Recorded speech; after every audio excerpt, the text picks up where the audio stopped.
ñeneen ak ñeneen li nga xam ne moom la loola tombeel mooy suñu seetee xalif général ba nga xam ne moom mooy bu ñaseen yi avion la jël dem gérer ay conflits nga xam ni kenn mënu ci woon dara depuis 20 ans 30 ans dëgg la kon loolu am na lu mu tekki tu dëkk ci firnde ñun ñi nga xam ne xam nañu lan mooy tarixa xam nañu xalif général lan la tekki ak lu mu man ak ñu nguur di ko xoolee ak di ko seetee ñun ñëpp xam nañ ko ñu ni kon léegi kooku duñ ko wax dina dem ci yenn yi nga xam ni mu ngi ci waaw ci affaire ay wax yi nga fa wala ay xuloo wala ay werante ba nga fa nañ ko ci dindi ñun tamit am na keneen ki nga xam ne moom mooy imaam ratib bu dëkk bi imaam ratib bu dëkk bi moom moo ñu wax yàlla nee na yonent bi nee na moom ñoom ñoo ñu defal ngénte yi ñoom ñoo ñuy tiim juulee ñu ñoom et cetera kooku ñooñu dafa am statut ba nga xam ne bi warul mën a sax toog ci yenn di wax ci yenn yi ñooy kilifa yi kon nañu fexe moom tamit mu bokk ci conseil bi troisième personnalité bi nga xam ne ñu ni yuur du récompense am na ñu ni ay récompense dañu def ay récompense du récompense dafa toll ci yuur amul benn kii ci ndomba amul benn pal benn ñaareel bi yuur yi ci seen bopp tamit gis nañu certes c'est vrai li ñu def mais seen ak mat ak liggéey bi nga xam ne def nañ ko ñoom nañ leen jël en nous appuyant sur la charte ñu ni kon nañ ko yëg dem fële mu mën a nekk relais bi entre la coutume d'une manière générale et le conseil d'administration ñooñu kilifa yi nga xam ne ñoo fa nekk. le conseil. voilà loolu la conseil boobu. foo loolu tax ñu dem fa. mais récompensé wuñu leen. loolu tamit modification bi ñuy def ci charte bi loolu dañ ko dugal modifié wuñu dañ ko ci dugal. dañ ko ci dugal. alors beneen bi ci am tamit ci wàllu woowu. mooy ci wàllu baax yi daal. ñun. lii lañu xalaat ni. suñ ko defee. jàmm dana am. ñuy biral ni tamit ñun xam naa ni coordonnateur dana ko wax yaakaar naa xëy na ci lii la ñuy mujj sax ci wax ci affaire yi la dañuy war a jublu ci leneen. coordonnateur dana ko waxal boppam. lépp lañ fi def nag mu ngi fii ku bëgg tamit. danañ la ko mën nga ñëw xëy nañu seet nañ la koy tiirale. wala yeneen. mais bu ci nekk li nga xam ne war nañ ko ci wax nañ ko ci luñ ci war a def nañ ko ci ba nga xam ni. vraiment ay jiixi jaaxa du fi amati. ku dem ci article 8 bi critères yaa ngi ci. critères yi mat nañu juróom-ñaari critères ñu ngi ci. loolu mi ngi fi la alors donc loolu daal ci gàttal laa wax su fekkee tamit journaliste bi dafa bëgg ñu dem au fond des choses c'est-à-dire ñu wax en fait lan la. loolu tamit mën nañ ko wax. mais lii mooy changement yi. alors donc fi may conclure daal. mooy ndobin rayoon na sunu maam. jéem nañu seet ba ndobin dafa jaarati. am na la nga xam ne yaakaar nañu lii mooy solution bi dugal nañ ko ci biir. am na la nga xam ne yaakaar nañu tamit loolu gaañ nañu. génnee nañ ko ci biir. ci mbir mi. loolu daal moo doon li ma doon bëgg a wax te loolu tamit lañ ma santoon. allahumma salli ala sayyidina muhammadin wa sallim. tabaarkalla kàddu yi am na solo dégg naa tudd nga si yuur yi te mbir mu am rek dina am médiateur dina am ñoo xam ne ñooy dox jàmm yaakaar naa ne loolu mooy seen rôle kon nag dañuy jox kàddu gi ñi nga xam ne moo fi représenté yuur yi aussi moom it mu jël ci kàddoom wax ne boobu ba léegi bi ñuy dox mbir mi ban résultat lañ ci am. kenn newu fi waaw parce que dañu bëgg xam yuur yi la mooy seen rôle gannaaw ñoom ñooy médiateurs yi ñoom lan lañ ci dox ba mbir yi toll fii waaw jërëjëf Diouf xam nga charte bi boo ko liiree bu baax waaw dañuy jël yuur yi amuñu benn ndomba tànk ñoom seen choix la woon sa jamono ñu jox leen rôle fonction boo xamee ne bii moo di ne bu problème amee. waaw ci diggante institution yi. ñoom ñu jóg taxaw pour régler loolu. ñoo ko war a régler. du conflit financier yi ak foncier yi du loolu. loolu. frais yi lañ ko jox. frais yi.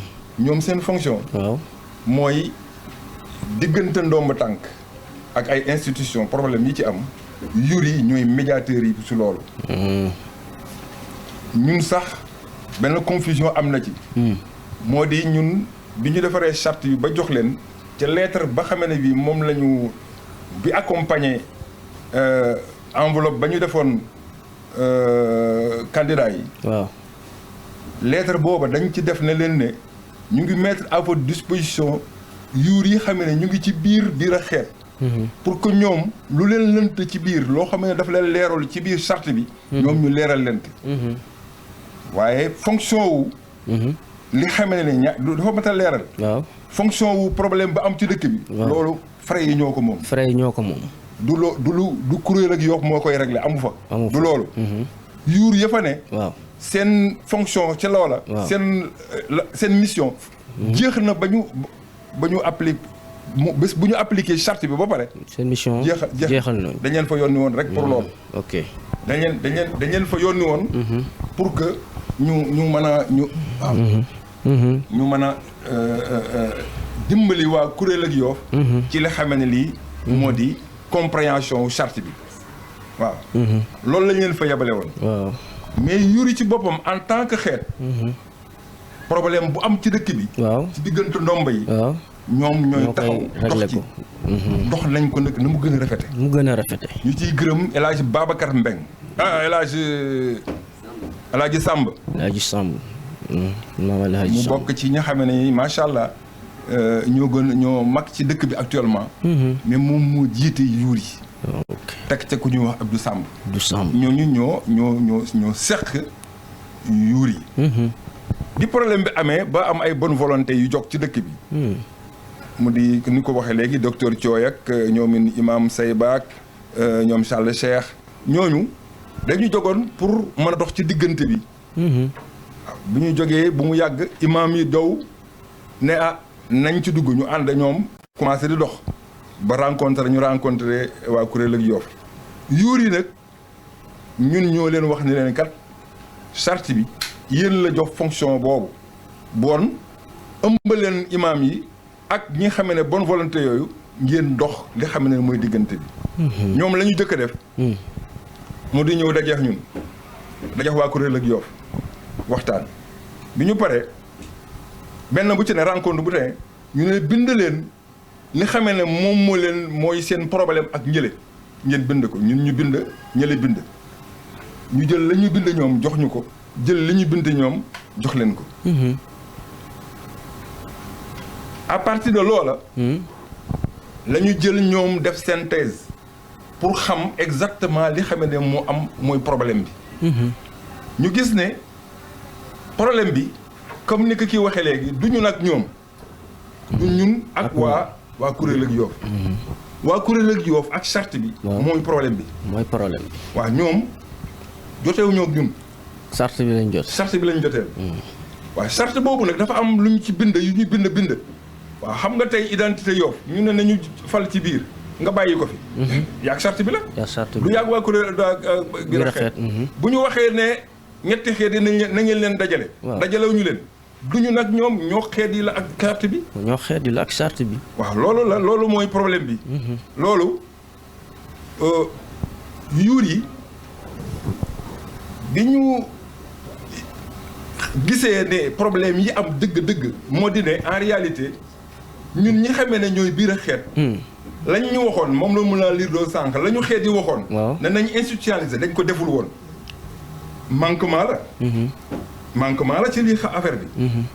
ñoom ba ñu dajee ak ba ñu doxee dox ba mu yàgg ba dajee ak juróomi nit par xeet ba mu mat 50. ba ñu dajee. muy assemblée générale Yoff. foofu la ñu wax ne recommandation ne ñun yéen biir a xeet na ngeen faxay ba institutionnaliser seen bopp na ngeen institutionnaliser wu na ngeen placé installé wu. bokk ci architecture Yoff. waaw loolu mooy li xamee ne lii moo indi moom la yuur yi dox ba tey jii vraiment mën nañu wax ne ñu ngi teguwaat ci raay bi waaw loolu daal laa amoon ci lu may wax ci affaire fonction yu yuur yi dama ciy bañ a sori lool. am na solo merci beaucoup kon ñu jox Babacar Samb suñu pap Babacar Samb incha allah moom it sànni si ay kàddu incha allah. salaamaaleykum wa rahmatulahi taala wa barakaatu. maa ngi leen di nuyu yéen jotaay bi yëpp di leen gërëm di leen sant di kontaan ci ñi ma jiitu ci wax ji ndax wax dëgg yàlla leeral nañu lépp loo xamante ne jaroon na leeral xanaa ma yokk tuuti rek ci leeral bi di fàttali suñu mbokki Yoff yi nga xamante ne ñu ngi ñuy déglu di ñu seetaan surtout ñi nga xamante ne samay maroom lañu ak ñi nga xamante ne ñoo ma féete ndaw di leen fàttali ne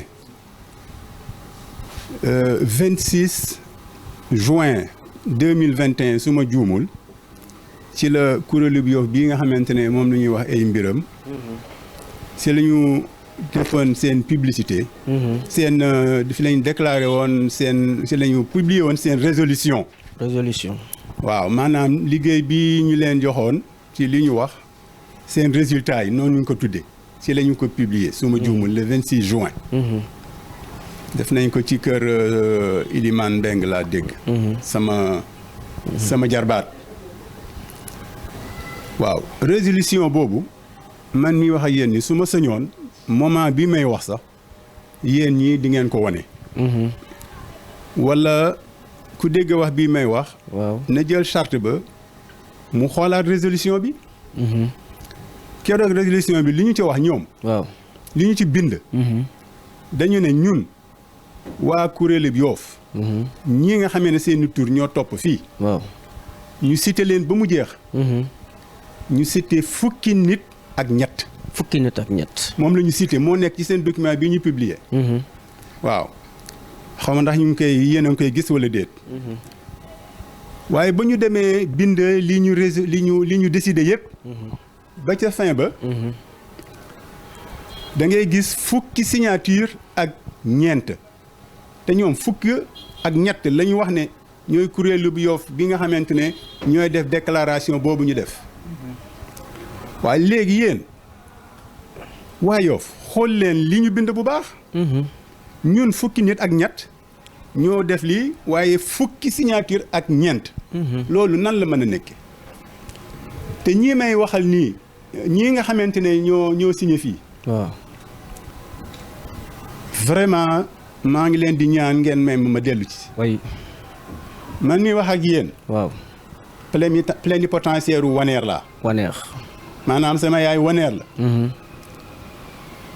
waaye doomu xonko bopp la sama papa xonko bopp la sama ñaari maam ay dëngaañ lañu li may wax foofu mooy man mi ak ñi nekk fii ci ñi signé résolution bi yëpp bokk ci kuréel bi Yoff ñoom ñëpp samay mbokk lañu xanaa kenn du xeex say mbokk déedéet ñun kañ dañuy doxal rek li nga xamante ne yàlla moo ñu ko jëkk a sant maa ngi jéggalu ci imaam parce que lii waxu imaam la nit yàlla yi ñoo war a wax lii waaye aussi yàlla suñu boroom moo sante jullit yëpp ñu jéem a gëstu lan la bind ci alxuraanam te yàlla dafa def doomu aadama defal ko benn titre titre boobu ñun ñëpp xam nañ ko ginnaaw bi nga xamante ne yàlla dafa wax ne bindul doomu aadama ak jinne lu dul pour mu di ko jaamu daf ko teg muy doomu aadama mu nekk représentant ci suuf loolu waxu yàlla la kenn mënu ko dindi moo tekki xalifatullaahi fil ardi yàlla def na maa ngi tudd Xalifa Samb maa ngi ci sant yàlla macha allah bon nag ñun ñi ñëpp ñu ngi représenté yàlla ci suuf ñun ñëpp képp kuy nekk doomu aadama wax dëgg yàlla titre boobu yàlla jox nañu ko muy titre bu rëy te loolu ku ko yàlla jox ngay koy représenté booy wax da nga war a xalaat yàlla nga xalaat sa bàmmeel nga xalaat li nga xamante mooy yonent sallallahu alayhi wa sallam moom la ñu indil dégg nga te wax dëgg yàlla man ak ñi may liggéeyal fii ci biir xeeti Yoff nii ko sama mag bële waxe woon muy Samba Gueye képp koo xamante ne yaa ngi def wala di wax loo xamante ne àndul ak lu yàlla bëgg àndul ak li nga xamante ne yonent sallallahu alayhi wa sallam moom la santaane àndul ak li nga xamante ne waa dëkk bi moom lañ ñu sant ñun ñii ay ndaw dong lañu damay dal ci sa kaw ñi nga bàcc waxe man noonu laay def keneen nit noonu lay def Maodo bii ngay gis sama mag bu ma bokkal benn bàyyi la moroomeel jox naa ko cër waaye ndëkk ci waxtaan yu ñuy waxtaan toujours bu ma gisee lu ma naqari ci moom tax àndul ak li nga xamante ne moo ànd ak liggéey bi wala ma yaakaar ko damay jàppanteeg moom bu baax a baax li muy nekk sama mag yëpp parce que bu may def loolu waxatuma en tant que rakam damay wax en tant que plénipotentiaire am na solo waaw léegi maa ngi jéggalu ci loolu ci li ma ko wax noonu waaye dëgg moo neex yàlla dëgg la bu loolu weesoo wax naa waa Yoff xool leen résolution bi nga xamante ne moom la kuréelu Yoff boobu publié woon fukki nit ak ñett fukki signature ak ñeent mais ça c'est un problème xëy na seytaane moo leen gëlëm ba gisuñu ko parce que boo annoncé fukki nit ak ñett ne yéenay wax doo am warloo andi lu dul fukki nit ak ñett waaye fukki signature ak ñeent moo fi nekk xool leen ko mu ngi nii ci résolution bi mu ngi daaw si écran bi waaw bu loolu weesoo képp koo xamante ne jàngoon na charte bi xam na ne composition bi nga xamante ne moom la charte bi defoon pour kuréelu Yoff nekk ko lu yomb la benn bi ñu nekk 15 au total kenn ki xalif général des Layènes ou son représentant imam ratib ou son représentant président APEXI ou son représentant muy ñett léegi magi Yoff yi seen président ak yeneen ñaar jàmburi Yoff seen président ak yeneen ñaar fere Yoff bu fekkente ne jubboon nañu ci jamono boobu mu ne ñoom itam seen président ak yeneen ñaar ñett yële ma jëkk lim ak juróom-ñeente yi si tegu muy ñaata muy 12 12 yooyu ñan ñoo ko waroon a complété pour mu mat 15 mooy boroom ñetti ndomb tànk yi ñooñu ci charte bi nga xamante ne waa Yoff moom la ñu sant woon ñu bind ko ñoo waroon a constituer kuréelu Yoff waaye xool leen léegi nee naa leen 13 la woon 13 la ñu annoncé indi 14 te kuréelu Yoff bu matee 15 la waroon a doon 15 warul nekk 13 warul nekk 14 waaye boo xoolee ñi ñu bind ñii nekk ci ñi waroon a nekk membre ci kuréelu Yoff bi imam bi mu ngi nii mu ngi ci dégg nga représentant xalif bi mu ngi nii mu ngi ci waaye boo xoolee ci biir ci colonne de droite bi colonne de droite bi da ngay gis ñu bind El Hadj Baye Seydi Gueye Laye kooku mooy représentant xalif bi ñëpp xam nañ ko waaye ñu dem def beneen signature bi ñu fa def yaakaar naa ne signature xalif bi la wala porte parole bi ñu bindaat représentant xalif bi ñu bindaat ko ci même colonne de droite bi ci avant dernière bi ñu bindaat fa turam bind ko ci kaw colonne de droite bindaat ko ci suuf muy ñaar mais loolu mooy lan dama yaakaar ne seytaane moo fa jaar dañu juum te loolu man mii en tant que mbokk metti na ma seytaane dafa bari doole dañ koy xeex waaw donc est-ce que am na ku dul juum ku dul yàlla suñu borom ku juum da ngay nangu na juum nangu rek waaw donc lii laa bëggoon attirer seen attention yéen waa Yoff sama maam bi nga xamante ne moo nekk ci sañ naa ko wax parce que sama maam la waaw muy El Hadji Meïssa Ndoye mu ngi nii ci colonne de droite bi ci suuf ban titre la fa dugge yuur bokk ci parce que ci charte bi ñoo lay médiateur dégg nga sama beneen doomu ndey bu ñuy wax El Hadji Ousseynou Sylla ñoo bokk benn maam Tafsir Mboye Gueye dégg nga waaw mu ngi nii yuur lan la ñuy wut fii ñoom ñaar waaw doy na waar dégg nga te boo xoolee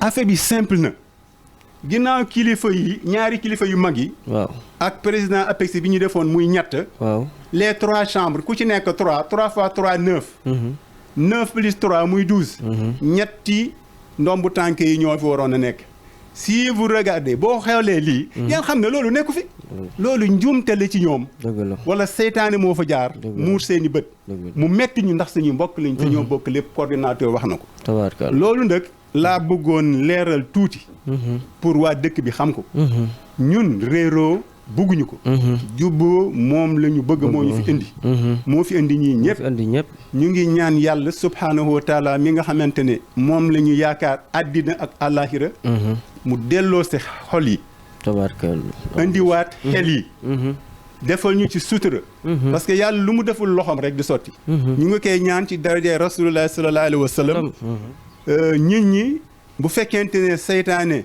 dafa leen yóbbu woon ci lu ñu xamul ñu ñaan yàlla delloosi leen bu fekkente ne leneen la ñu ñaan yàlla delloosi leen ñu ñëw ñu defaraat mbir yi ci intérêt Yoff asalaamualeykum wa rahmatullahi taala ngeen baal ma ci ton bi lépp lu nga xamante ne dëng na ci man la waaye lépp lu nga xamante ne jub na yàlla suñu borom moo ma ci taxawu maa ngi leen di gërëm di leen sant ci kàddu yi tabaarkalla macha allah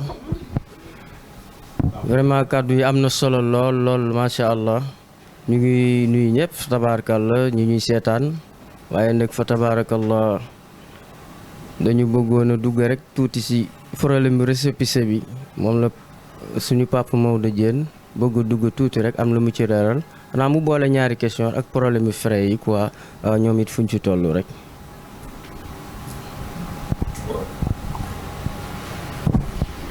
yow li ngay posé de dafa waroon plateau spécial la laaj parce que xam naa ne xaju fi. waaw ñu tënk ko rek incha allah fii ndax affaire récépissé bi. ñii ñuy waxu conseil. ñoom ñoo ko yoroon. ñoom ñoo yoroon seen récépissé am une association reconnue par l'État. yàlla def nag ni alal ju Yoff am rek. ci këyit boobu. lu tënku këyit googu. boo ko yorul mënoo jël ci alal Yoff moo di ay jàmmalaay ak yëpp. donc loolu bi nga xamee ne bii frais yi ñëw nañu yu bees yi. wala bi ñaari frais yi amee dañ doon waxtaane ci li nga xamee ne ni li ñuy wax affaire développement Yoff. ñu waxoon affaire benn plan de stratégie de développement. pour l'émergence de Yoff. loola bañ ko exposé. ñu gis ne amoon nañu ay projets yu am solo ci Yoff yu am solo yoo xam ne yi suñ ko tegee. dana mën a jural 5 ans yu ne. presque 75 milliards bu ñu defaree pour Yoff. mu di projet yaa ngi nii mën nañ ko tudde mu di affaire pisciculture. ci biir géej gi. mu di affaire kii éolienne. mu di également affaire station photovoltaïque mu di mbiru solaire.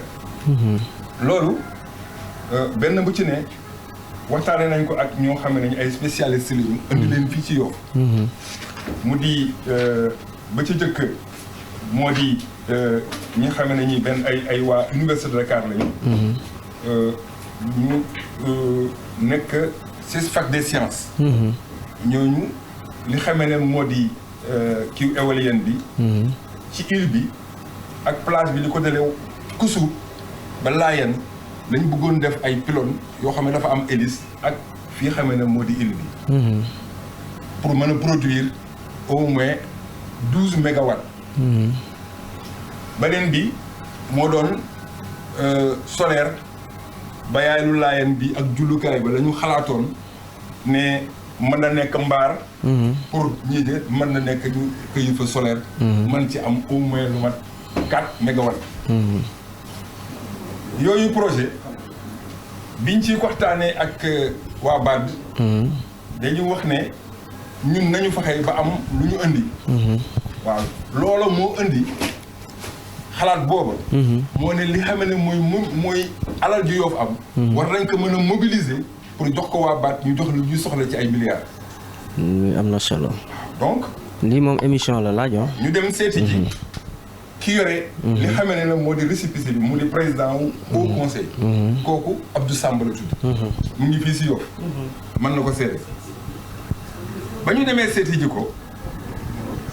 exposé ko li xam ne lii moo di li ñu koy doyee. mu ne loolu gaal nañ gaaw def assemblée générale. ñu woote këram. def assemblée générale ñu def que le 2 janvier 2019. assemblée générale booba. ñi fa nekkoon a ngi nii mën nañu wax ne daanaka instance yi nekkoon ci Yoff. bon mis à part les frictions yi fi am ñaari groupe yi. daje nañu waxtaan ba jubboo. la ma doon bu ma ko mënee tënk. waaw moo dina jubboo woon nañu ba wax ne bureau bi ñuy tëral. waaw day nekk mag Yoff ñooy jiite. waaw ñi si topp moo di frais yi. ñooy yor secrétariat général ba trésorerie bi ñu jox ko jàmbur yi. loolu moom la ñu waxtaane woon. ñu ne comme Yoff a ngi waxtaan jëm ci falaat ay borom doomu tànk. lii de borom doomu tànk nañ xaar ba loola jot. ñu dugal leen. mais à notre grand étonnement. waaw récépissé bi yéex a génn ndekete. borom doomu tànk dugg na ci. ah borom doomu tànk mu dugal boppam.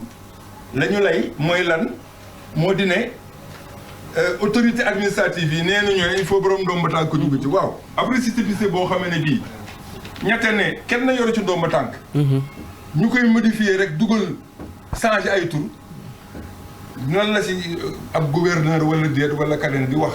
mën nañ ca dugal xam nga loolu amul sens. di moom dañ lay utal émission spéciale incha allah. poste bi nga xamee ne moom lañ joxoon jàmbur yi. jàmbur yi. mu di trésorerie bi. ba récépissé bi génnee ñu gis ne la ca ne moo di frais yi ñoo ko occupé. xam nga loolu.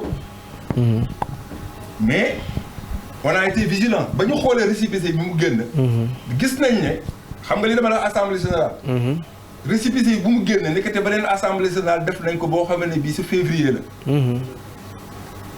ba février la. signé wax ne assemblée boobu. Abdou Samba moo ko présidé. lañu wax. que man maay secrétaire administratif séance maa ngi fa nekkoon man yëguma loolu Abdou Samba mi ñu wax ne moo ko présidé yëgu ko te mën nañ ko prouvé te moom kuy dajeex moom ci plateau ba nga wax kenn du ko nangu ci yow. dajeex moom ci plateau. mën nga nangu. kenn du ko nangu kenn du ko def parce que loolu abul mu nekk donc tu faux waaw loolu li ci doy waar récépissé boobu dañu gis ne ña dugal seen bopp ci biir. boo xoolee kuréel ak Yoff ñoo feeñaat. donc mën nañu wax ne y avait une programmation lañ doon wax naan la yaxee doon wax naan ku sant nangam. ku sant nangam ku sant nangam. waaw loola moo ñëw feeñ fii. ah bon. daa kër bi si lan la lu tax. li nga moomul poste bi nga moomul nga jël ko lu tax. parce que récépissé bi dama wax ca commencement ba ne ma ne daf alalu Yoff fa la laxasu fa la laxu alalu Yoff laxasu. fa la laxasu. moom rek nga mën a utiliser pour dem jëli ji ko. parce que alalu Yoff. tribunal. waaw. tribunal. waaw moo ne alal ji Yoff ko moom ci ay kayit yu wóor a. ne alal ji Yoff ko moom mais mu ngi si turu ñii. waaw donc xel mën na ñaaw. waxuma ne moom la de. waaw dama ne xel mën na ñaaw. xel mën na ñaaw kii xataraayu pour dugg ci biir. waaw. lan moo ko si dugal. waaw. ñaaw njort. mën nañu si ñaaw njort. waaw ñaaw njort. yàlla musul nañu nag ba. ñun dañu ñaaw njort waaye boo gisee ba léegi waxuñu si. moo dina dañu rafet njort rek ne. xëy na. coïncidence la. waaye loolu mooy problème boobu. bon bu dee problème mu frais yi. bu dee problème mu frais yi. waaw nit ñi ñëw ko dramatiser. fekk du dara. waaw ngëneel la. waaw ngëneel la. waaw ngëneel la. ndax bii problème yi amee. li amoon mooy lan moo di xam nga dañu dàqoon li xamee ne moo di borom dañu ajoon borom ndomba tànk yi ci Yoff. waaw. loola ba mu amee. am na ñu bindoon ne nañu moytu parce que Yoff fu mu toll nii nañu moytu classe d'âge bii ñëw mooy frais yu bees yi ñu tegal leen bu ñu leen tegee. boo moytuwulee problème dana am ci Yoff. coow li am ni. am na ñu ko annoncé woon déjà. nañ ko avant. waaw man for naa këyit ga sax këyit gi nga xamee ne bindoon nañ ko ci. wax ne lii bu amee Yoff dana tasaaroo. ce serait suicidaire classe d'âge bu bees bi ñu remplacer ñii ndax conflit lay jur. mais ñi dégluwuñu woon ba ñu commencé di dox rek classe d'âge boobu conflit dafa juddu. ba ñu ñëwee.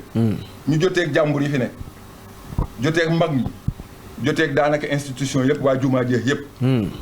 ñi xamee ne ñooy seeni moroom faloon leen woo leen assemblée générale boobu ñëpp ko rafetlu woon.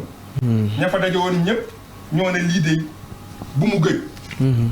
ndax Yoff war nañu di daje tout le temps. daje booba ñu ngi ko def. Le 9 juillet 2017. On a eu tant que le 9 juillet 2017. Lu gaaw la kay le 9 juillet 2017. pour wal na rek ne. nit ñi rafetlu woon nañ ko. moo di.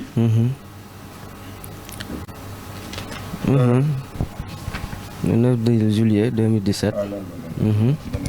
waaw. tabaarkalla. C'est important. C'est important. waaw. waaw. waaw déet commencé. waaw. ñu wax ne. ña fa daje woon. waaw. mën naa jël Badou Thiaw. mën naa jëw keneen. Ousmane Sylla Sarr. mën naa jël ñoom ñëpp ñu ne daje bii. lii bu mu ñàkkati. ñu ne ñu di d'accord si ne nañu dajale. benn groupe. pour waxtaan. pour li ngeen fi wax. waaw. ndax dañu bëgg frais yi jubboo ak seeni mag ak leneen. nañu toog waxtaan. ñàkk jubboo nag si daje booba. waaw mu indi féewalo bi ba. assemblée ba wax ne nañu def beneen bureau. dëgg la. loolu. moo ko indi. dëgg la waaye am na ñoo xam ne yi nañ cay dund. waaw conflit. waaw conflit la ñuy. man personnellement. ñoom ñëpp xam nañu ne ku ci sa tojle fekk naa la ku def leneen fekk naa la dem naa man xawma conflit yooyu. donc incompréhension la waaye la bu jur. moo di ne ñaari groupe yooyu li ñu def ci Yoff ba Yoff juddoo ba léegi ay frère dëgg lañu ko fi te loolu moo ci am solo moo tax ma ne ngëneel la. ma ne ngëneel la waaw. ndax cimetière Yoff 1951 lañ defoon mur ba. waaw génération boobu defaat nañ ko. morgue ba fa amul ci Yoff te ñoo ko liggéey. jumaa ji. dafa nañu benn conférence dajale loo xam ne kenn mësu kaa dajale ci Yoff. ba mooy jur la fa nekk nii ba ñu koy liggéeyal. CS Yoff bii. waaw douche fa ne amul benn CS ci Sénégal bu am douche yu ni mel. génération boobu ko liggéey. amul benn génération loolu imam ratib gërëme na leen ko représentant xalif bi gërëme na leen ko maire bi fi ne woon gërëme na leen ko ñëpp magu Yoff président magu Yoff gërëme na leen ko waaw donc kuy wax ne ñoo yàq Yoff xamuloo. am na solo. jërëjëf. le bureau deuxième bureau bi. régulièrement la créé wu. macha allah régulièrement parce que assemblée ko santé. macha allah nekk nañ ci dëgg wala newuñ ci dëgg mais régulièrement la. créé jërëjëf. donc loolu laa amoon lu ma ciy préciser. jërëjëf li duuf si nag bi xajul ci kin li. waaw tabaarkalla wax ji am na solo wax jooju yëpp waxi leeral la pour ñëpp a xam fa tabaarakallah ñu fas yéene tëj émission bi rek di wax ne. seen télé Dorobe TV moo leen andiloon émission nay leer nag ñii wax nañ mais nag ña sa des aussi bu leen neexee itam ñoom it ñu ñëw waxtaan ak Yoff si lii nga xam ne ñii leeral nañ ko ñoom am nañ droit de réponse parce que noonu la yonte yàlla Daawuda yàlla daf ko waxoon bul am benn nopp kon nag ñoom wax nañ lu leer si li nga xam ne moom la ñu wax yëpp yéen it am ngeen droit de réponse waaw parce que àdduna noonu la lépp waxtaan la waxtaan mooy sottal lépp ku bëgg nag jokkoo ci émission bi nga xam ne mooy nay leer da ngay def sama numéro téléphone 78 252 77 40 78 252 77 40 yéen ñi nga xam ne yéen ay kuréelu Yoff yéen it am ngeen fi baat man bu leen neexee ngeen ñëw waxtaan kër gi kërug Yoff gépp la kërug jàmm la kër gi dañ ko ibbi pour jàmm dañ ko ibbi pour xeet yëpp lépp lu waay bëgg a wax si lu baax rek boo ñëwee incha allah ñu dégteel ko waayef kon ñu jox le coordinateur mu jeexal wax ji incha allah El Hadji Maxas Mbeng fa tabaarakallah ñu jox ko kàddu gi ñu tëj fa tabaarakallah te ñaan. xanaa di dolli di sant rek. ne lii yiw kese la. oui. yàlla nag moo waral lii. moo tax ñu ngi koy sant fu sant mën a yem. di ci teg xalif général lu Laayeen yi. ñu ngi leen di gërëm di leen sant. parce que seen lépp feeñ na ci daje bii. di gërëm kii nga xam ne. moo nu ubbi lii yaatal ñu. mooy suñu rakk ju baax ji. di Ousmane Samb relax. lii kenn mënu ko fay. pour yàlla moo ko mën a fay. te ne yàlla ñu ko yàlla fay. amiin yaa rabbi. plénipotentiaire yi nag. si sama wàll dinaa leen gërëm di leen sant.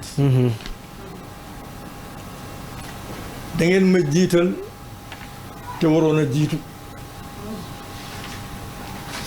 yéen a ma jiital te waroon a jiitu. kon nag maa ngi leen di sant bu baax a baax di leen gërëm. li ñu fi jot a wax fii nag résolution bi bu soobee yàlla danañ ko publier ñëpp xam li xew. ñëpp laa wax xam li xew parce que ñun nëbbuwuñu. waaw lii nu bëgg mooy Yoff gën si village yi gën si dëkk yi. loolu rek la ñu bëgg. du leneen li ñuy tax di def di mooy ñu Yoff nekk ab exception si fii si Sénégal gii ak si àdduna bi yëpp. waaw fu ñu ne Yoff rek parce que mag ñi defoon nañ bàyyi woon nañ ko fi de mag ñi boo masee génne fii ñu ne lébu la lébu fan ñu ne Yoff. ñu ne ñooñu du ñu or ñoo fi gën a baax ñoo fi naan nangam rek moom rek lañu naan wax. loolu nag at mu ngi fi bëgg a dañ. suñu taxawaay nag mooy na fi loolu dellu si. waaw parce que loolu mooy suñu sag te jaamu yàlla kese la nag. waaw ak mbaax jaamu yàlla kese la. kon nag ñoo ngi leen di gërëm di leen sant gërëm Sénégal gépp gërëm lébu yëpp gërëm ñëpp Ousmane lii yàlla na wala ba nga ubbi fu la neex kër gu nekk sax nga dugal fa télévision. yal na ko yàlla defal. asalaamaaleykum wa rahmatullahi taala wa barakatu. jërë ngeen jëf fa tabaarakallah émission bi moo nekkoon émission nay leer kon ñu ñëwaat incha allah ci beneen numéro si seen émission nay leer ñu ngi gërëm waa Sénégal di gërëm waa Yoff di gërëm diaspora bi ñi nga xam ne ay doomi Yoff lañ bëgg xam sax li xew ci Yoff télévision permettre na leen tey ngeen xam lépp macha allah asalaamaaleykum wa rahmatullahi taala wa barakaatu.